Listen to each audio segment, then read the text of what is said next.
Olá, graça e paz, tudo bem com vocês? Como é que passaram de semana, de final de semana? E juntos novamente aqui no Promessas de Esperança. Muito bom se encontrar com você, muito bom permitir aí a entrada nossa na sua casa, no seu carro, no seu trabalho, onde quer que você esteja. E graça e paz também para você que assiste depois, de madrugada, no final de semana.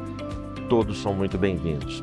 A gente pede sempre, deixa o seu like, compartilhe esse link, deixa o seu comentário. Isso ajuda demais o engajamento, o crescimento e as visualizações do que é produzido aqui pela TV Viva Promessa. Legal?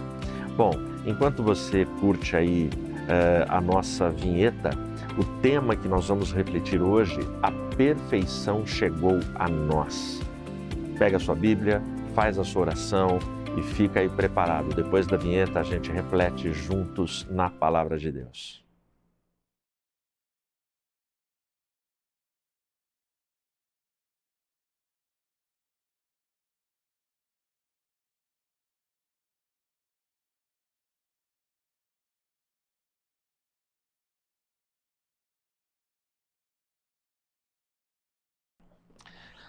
Abra sua Bíblia no Evangelho de Mateus, no capítulo 5. Eu vou ler em nome de Jesus o versículo 48. Diz assim: Sede vós, pois, perfeitos, como é perfeito o vosso Pai que está nos céus. Ora comigo. Senhor, em nome de Jesus, derrama sobre nós a tua graça, a tua bênção e a tua direção. Fala conosco com poder, com amor, que sejamos todos edificados na palavra e possamos crescer no conhecimento junto aos teus pés, junto à cruz de Jesus, junto a este Evangelho. Em teu nome eu oro. Amém. É muito interessante quando a gente chega num versículo como esse. Esse versículo, ele faz parte de um dos sermões mais famosos de Jesus, aquele que ficou conhecido entre nós como o Sermão do Monte. Mas é desafiador quando nós olhamos para essa fala assertiva, essa fala objetiva de Jesus para mim e para você. Sede, pois, perfeitos, como é perfeito o vosso Pai que estás nos céus. Mas como assim? Como é que eu consigo cumprir e obedecer e praticar o que Jesus está falando neste versículo do Evangelho de Mateus? Quando a gente pensa em perfeição, os significados dela, perfeição tem a ver com coisas plenas, nada falta. Aquilo assim não tem correção alguma, não tem falha, não tem limite, não tem crítica para aquilo ali. É perfeito, é completo, é pleno. Aí eu olho para mim, eu olho para a minha miséria humana, eu olho para a minha condição de pecador e eu me sinto impotente diante de um versículo desse. Eu sou levado a dobrar os joelhos, orar e muitas vezes questionar e falar com Deus. Senhor, Jesus manda que eu faça isso, mas eu não consigo. Eu estou a vida inteira tentando essa perfeição e não consigo, não alcanço. Como eu posso realizar e ver realizado na minha vida este versículo? A perfeição chegou a nós. Eu me debrucei num texto que pode nos ajudar a compreender de uma forma prática, profunda, o que Jesus disse no Sermão do Monte. Esse texto está em outro evangelho, no segundo, Evangelho de Marcos. Vai lá, capítulo 7. Eu vou ler do versículo 31 até o versículo 37, que é o último bloco deste capítulo. Ele diz assim: E novamente, partindo das regiões de Tiro e Sidom, ele foi até o mar da Galileia, passando pelo litoral de Decápolis, e trouxeram-lhe um surdo que falava com dificuldade. e lhe pediram que colocasse a sua mão sobre ele. E tirando-o de entre a multidão, pôs-lhe os dedos nos ouvidos e cuspiu, e tocou-lhe a língua. E erguendo os olhos ao céu, suspirou e disse: Efatá, isto é, seja aberto. E imediatamente os seus ouvidos foram abertos e a amarra de sua língua se soltou, e ele falava claramente.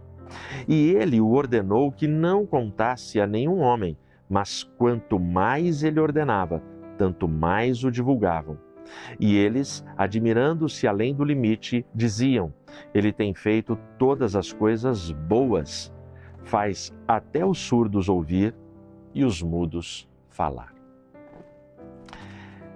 Essa é uma passagem ensinadora, extremamente edificante, e uma passagem que ela nos provoca, ela nos dá ensinamentos extremamente edificantes e faz com que a gente pare para refletir em cada palavra, no que foi dito aqui, no que aconteceu aqui.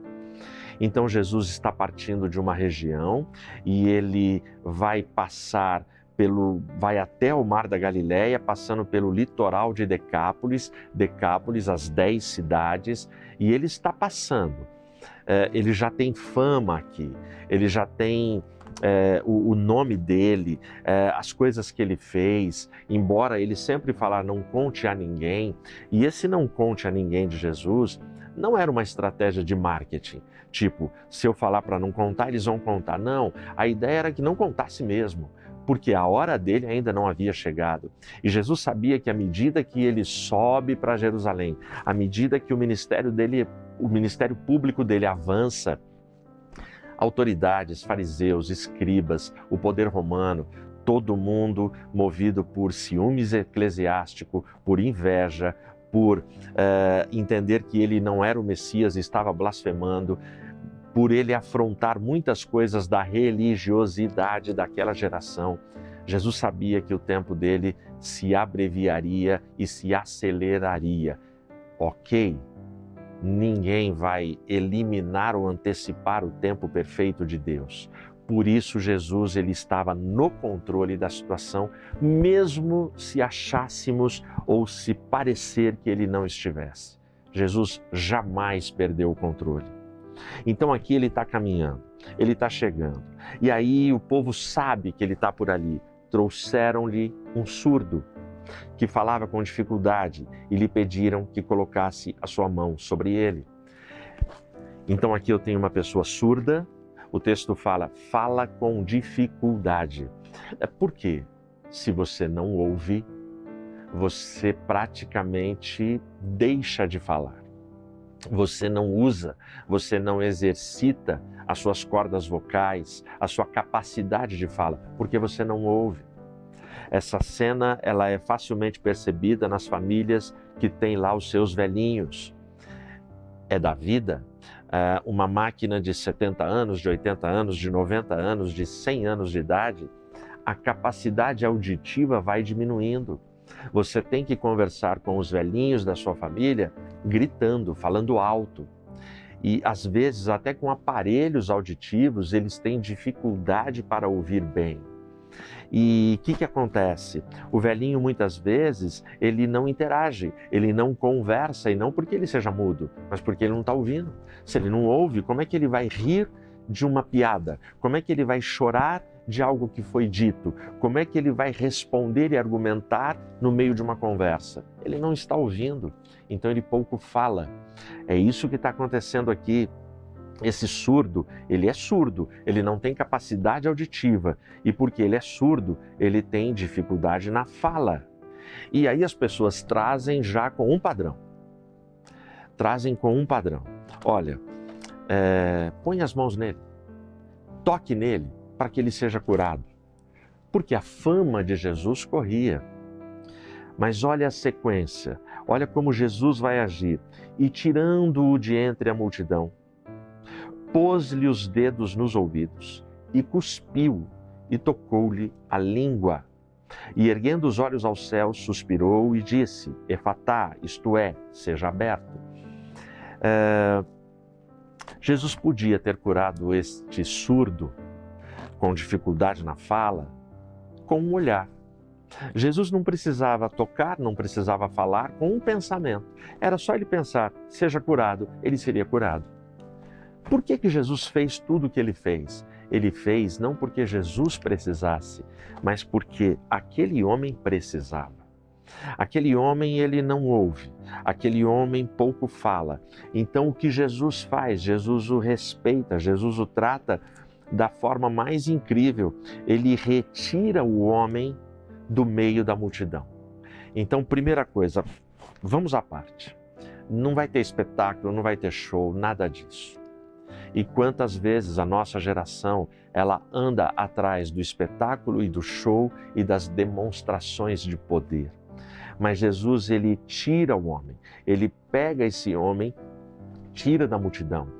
E aí ele coloca os dedos nos ouvidos do homem, ele cospe e toca-lhe a língua.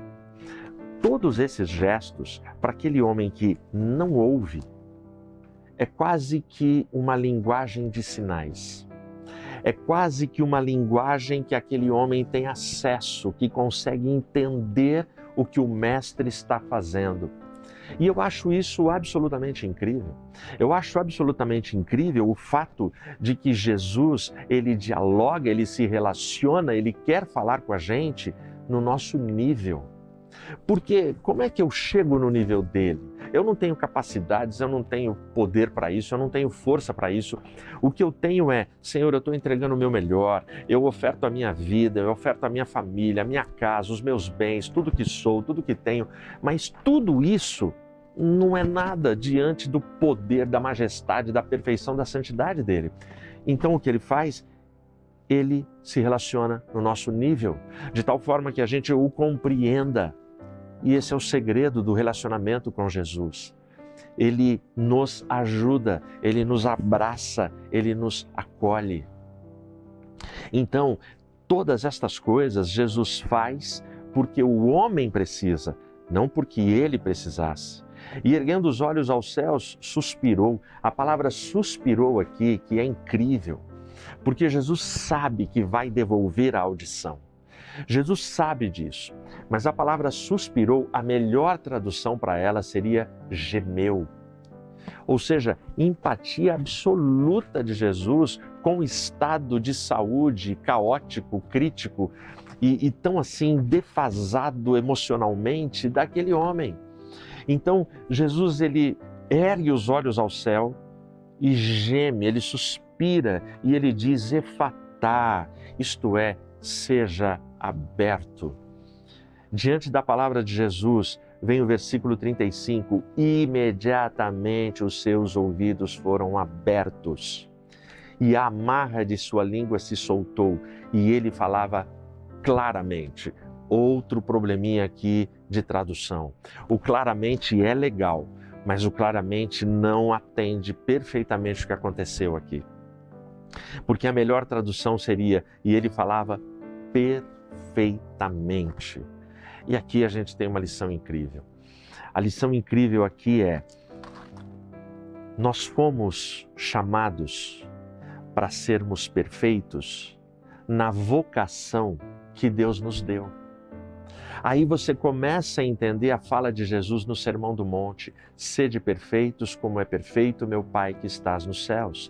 Este homem, ele foi criado, ele foi feito à imagem e semelhança de Deus. Esse homem carregava a imago Dei, a imagem de Deus. Ele tinha centelhas divinas com a capacidade da fala, com a capacidade da audição. Mas a vida, por conta de todas as quedas e pecados na história da raça humana, deu para ele uma condição que o limitava. Então aqui, essa expressão, ela surge imediatamente. Quando Jesus entrou em cena naquela vida, imediatamente os seus ouvidos foram abertos e a amarra da sua língua se soltou e ele falava perfeitamente. Ou seja, esse homem, ele podia dizer para a família dele, a perfeição chegou a mim, a perfeição chegou a vós, a perfeição chegou a nós. Como? da única forma que nós podemos experimentar perfeição, quando Jesus fala, quando Jesus intervém, quando Jesus intercede, quando Jesus age. E aqui Jesus agiu. Ou seja, ele ordenou que não contasse para ninguém e eles admiraram-se além do limite e diziam: ele tem feito todas as coisas boas, faz até os surdos ouvir e os mudos falar. Ou seja, aquela audiência, aquela geração entendeu. Ele é perfeito. Tudo que ele faz é perfeito. Tudo que ele coloca a mão acontece de forma perfeita. E é incrível a expressão. E o homem começou a falar, a ouvir perfeitamente. Ou seja, o claramente é todo mundo entendia. Se ele passou a vida com gemidos porque ele não ouvia, se ele passou com grunhidos porque ele não conseguia se expressar, no momento que Jesus ordena efatá, com gemidos e murmúrios do próprio Cristo, esse homem imediatamente começa a agir com perfeição dentro daqueles mecanismos que ele foi criado para agir de forma perfeita. Ou seja, sejam perfeitos é nos limites e nas vocações que Deus nos deu. Eu jamais serei perfeito em todas as áreas da vida, em todas as coisas da vida, mas eu posso sim expressar perfeições naqueles dons e talentos que Deus conferiu a mim e deu para mim.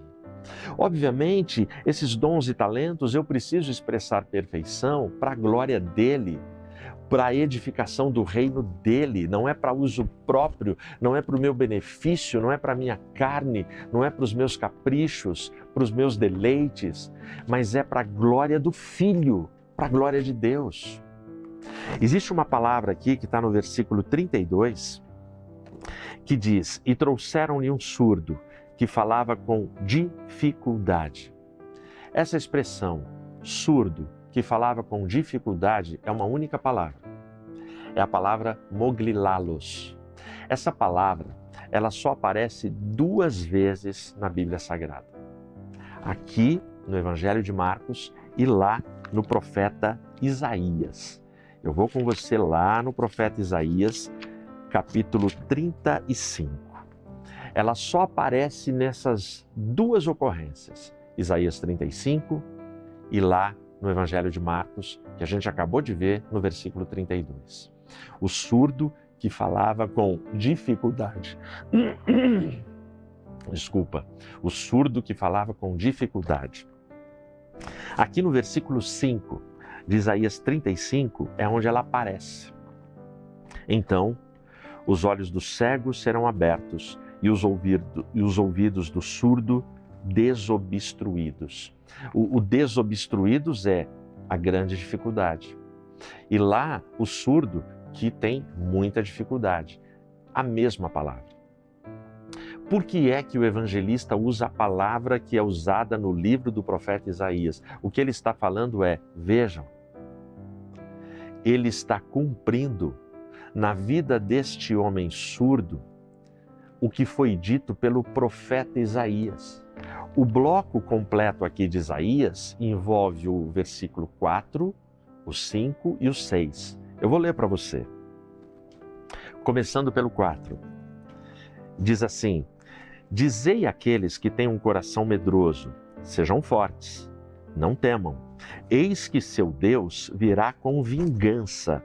Precisamente, Deus com uma retribuição. Ele virá e vos salvará.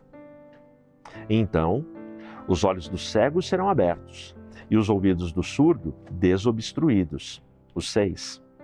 Então, o homem aleijado saltará como um cervo e a língua do mudo cantará, porque no ermo as águas surgirão e córregos no deserto. Essa é uma profecia futura. É para um tempo futuro. Todas as metáforas usadas aqui é para um tempo futuro, é para o tempo de Cristo. É Ele que vai chegar e vai fazer paralítico andar, mudo falar, surdo ouvir, cego enxergar, morto ressuscitar. Então, tudo isso que está escrito aqui é para um tempo futuro. A gente só tem um probleminha aqui, para que a gente entenda. O texto, o versículo 4, ele diz: dizei àqueles que têm um coração medroso, sejam fortes, não temam. Eis que seu Deus virá com vingança, precisamente Deus com uma retribuição. O texto está dizendo nessa profecia que Deus traria vingança, que Deus viria com vingança. E uma profecia, para ser uma profecia bíblica, ela precisa cumprir o que foi prometido, senão não foi Deus que falou. Mas quando a gente olha para Jesus nos evangelhos, aqui no Evangelho de Marcos, no Evangelho de Mateus, Lucas, João, você não vê Jesus agindo com postura vingativa. O que nós vemos é Jesus amando, curando, perdoando, salvando, distribuindo amor para quem não merece amor, servindo pessoas que não mereciam ser servidas, salvando. Então, com tanta doçura, com tanto amor, com tanto poder para o bem, onde é que está a vingança de Isaías 35 na pessoa de Jesus, no ministério de Jesus?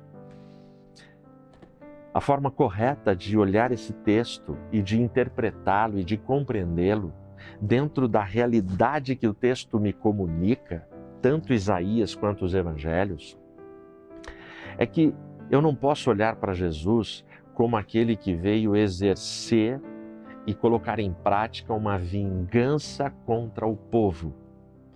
Mas, na verdade, Jesus ele cumpre a profecia porque ele veio receber a vingança de Deus na sua própria carne. Então, a vingança de Deus de Isaías 35, ela acontece no ministério de Jesus, mas acontece com o Filho recebendo toda a ira, toda a vingança de Deus contra o pecado da raça humana. E esse é o cálice que Jesus não queria beber. O cálice para Jesus é suportar toda a ira do universo, das gerações que passaram, das gerações da época dele e das gerações que viriam. Toda a ira de Deus, toda a indignação de Deus contra o pecado e as ofensas que o homem incessantemente insiste em praticar contra a santidade de Deus e a vontade de Deus. Toda a ira é canalizada para o Filho. Então a vingança de Deus, Jesus vem para receber essa vingança, porque eu e você não suportaríamos. Então ele vem e recebe a vingança. Aí Jesus, ele se coloca no lugar do mudo, do surdo. Aqui também, no livro do profeta Isaías, a profecia deixa claro para a gente. Isaías 53 e o verso 7. Ele foi oprimido e ele foi afligido. Contudo, ele não abriu a sua boca. Ele é trazido como um cordeiro para o matadouro e como uma ovelha muda perante os seus tosqueadores está. Assim, ele não abriu a sua boca. Jesus se fez mudo. Jesus, ele não respondeu revidando ofensas. Era como se fosse surdo. Jesus, ele fica imobilizado como um tetraplégico numa cruz. Jesus, ele se faz aquilo que nós éramos e merecíamos. E quando ele se faz surdo numa cruz e se faz mudo numa cruz para que eu e você pudéssemos ouvir e gritar: ora vem Senhor Jesus, Rei dos reis e Senhor dos senhores. Portanto, a perfeição falada, sejam perfeitos como é perfeito o vosso Pai que estás nos céus, ela só é possível ser expressada, vivida e sentida quando estamos em Cristo e vivemos por Cristo. Porque é nele que de glória em glória a gente vai crescendo e amadurecendo. Porque é nele que a gente cresce para a glória e louvor de Deus. Eu termino com um provérbio samurai, que eu acho incrível. Esse provérbio samurai, ele diz assim: a perfeição é uma montanha que é impossível de ser escalada. Porém, ela deve ser escalada um pouquinho a cada dia. A perfeição é uma montanha impossível de ser escalada. Porém, ela deve ser escalada um pouquinho a cada dia. Sai do provérbio samurai e vem para a palavra. Aquele que em vós começou a boa obra, ele é poderoso para concluir até o dia de Cristo. Somos imperfeitos, estamos em obras, e é Ele que nos dará finalmente a perfeição na parousia quando formos transformados. Continue fazendo o seu melhor. Continue fazendo o seu melhor para aquele que é perfeito. Porque na nossa vocação, fiéis à vocação que Ele nos deu, a gente exalta e glorifica o santo nome dEle. Por quê? Porque em Cristo a perfeição chegou a nós. Que Deus te abençoe.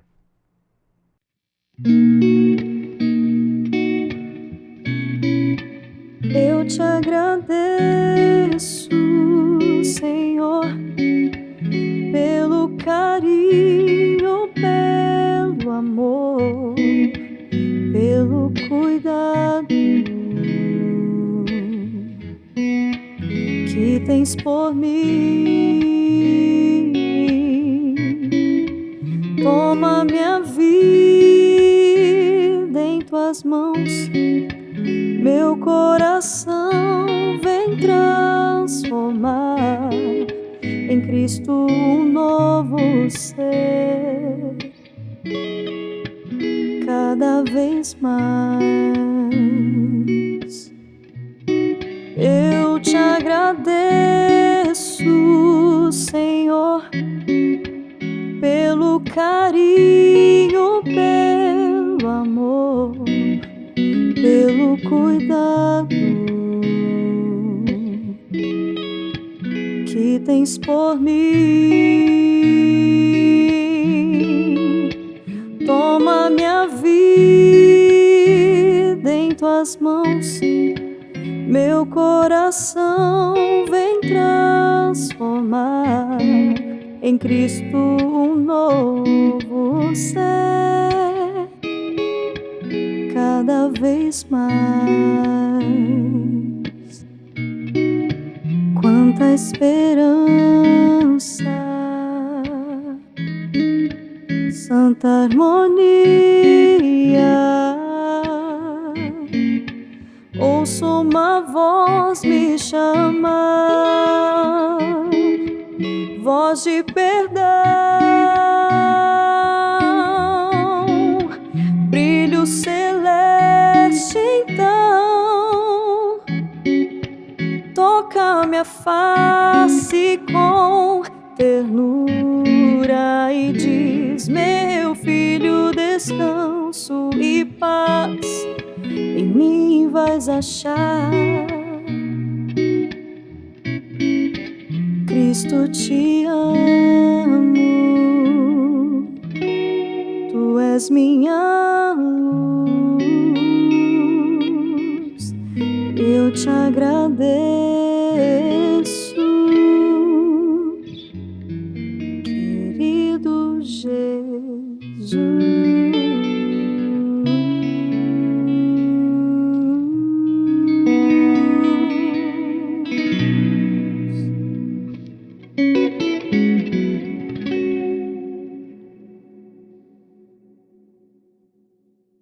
Glória a Deus por esse momento, por essa palavra, pelo louvor que acabamos de ouvir.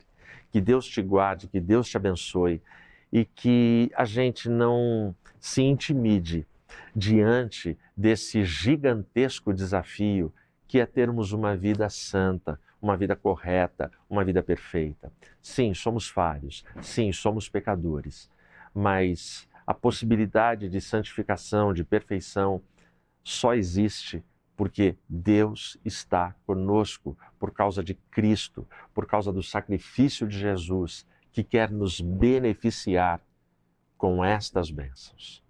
Que Deus guarde e fortaleça muito a sua casa. Feche os olhos. Senhor, nós te louvamos e agradecemos por esse momento.